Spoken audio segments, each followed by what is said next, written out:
Liebe Kolleginnen, liebe Kollegen, die Zukunft, die wir wollen, muss erfunden werden, sonst bekommen wir eine, die wir nicht wollen. Dieses Zitat von Joseph Beuys mahnt uns, in der Gegenwart zu handeln, denn die Zukunft beginnt jetzt. Täglich vergiftet die Regierung im Zusammenspiel mit der Kronenzeitung, Heute und Österreich das politische Klima in unserem Land. Die Brutalität der entwürdigenden Worte, die Pietätlosigkeit gegenüber Gewaltopfern, die totale Ignoranz gegenüber Zahlen, Fakten, Argumente entblößt eine Geisteshaltung, die wir bisher nur aus historischen Berichten kannten. Wo man hinschaut, Diffamierung, Herabsetzung und Entwürdigung aus politischen Kalkülen. Und es trifft nicht mehr nur Menschen mit einem Geburtsort außerhalb Österreichs.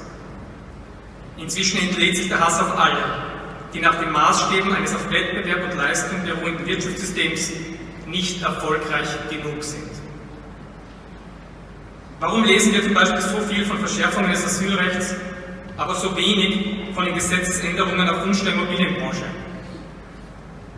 Die Einnahmen des Finanzministers sind um knapp 5 Milliarden gestiegen. Geld, das man dazu verwenden könnte, das Schulen, das Gesundheitssystem zu verbessern, Kinderarmut zu bekämpfen, Pflegegelder zu erhöhen, erneuerbare Energien auszubauen und Integrationsprojekte zu fördern. Doch das Geld wird gehortet für eine Senkung der Körperschaftssteuer, von der in erster Linie wieder die reichen Unternehmensbesitzer und Großkonzerne profitieren werden. Milliarden Geschenke an diejenigen, die Sebastian Kurz den Wahlkampf finanziert haben, aber bei den Ärmsten wird gespart.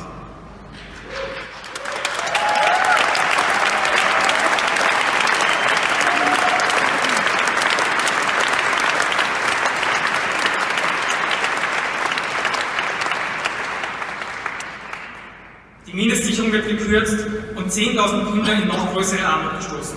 Sie wird von guten Deutschkenntnissen abhängig gemacht, aber gleichzeitig werden Deutschkurse gekürzt.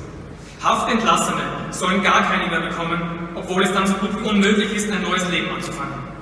Feministische Initiativen und Gewaltschutzprojekten wurden massiv die Förderung gestrichen, obwohl es gerade in diesem Bereich so dringend nötig wäre, erfahrene Expertinnen und bewährte Konzepte mit ausreichenden Mitteln auszustatten.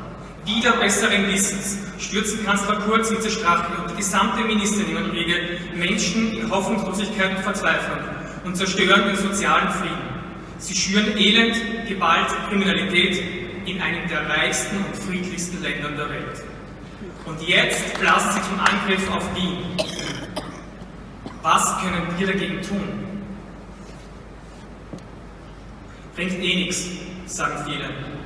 In der typischen österreichischen Mischung aus Resignation und Gleichgültigkeit oder etwas schärfer formuliert aus Opportunismus und Obrigkeitshörigkeit. Aber das ist verhängnisvoll.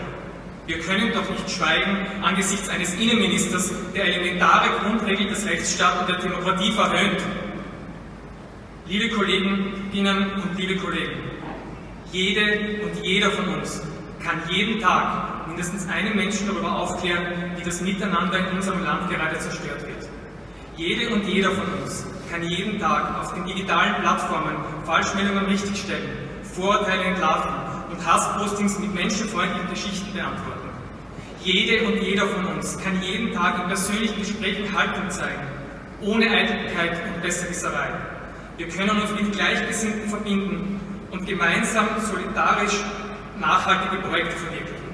Und jede und jeder von uns kann Zivilcourage beweisen und einschreiten, wenn die Würde eines Menschen verletzt wird. Wir können jeden Donnerstag unserem Unbehagen Ausdruck verleihen und konkrete Widerstandspläne in die Tat umsetzen. Beugen wir uns nicht dem Druck der totalen Politisierung. Nutzen gerade wir Kulturschaffenden unsere Möglichkeiten, um das Diffizile, das Genaue, das Kritische zu fördern. Überlassen wir das Feld nicht kampflos den Gewinnorientierten, den Unpolitischen, den Zerstörern. Tun wir was. Verteidigen und entwickeln wir die Demokratie weiter. Machen wir die Klappe auf.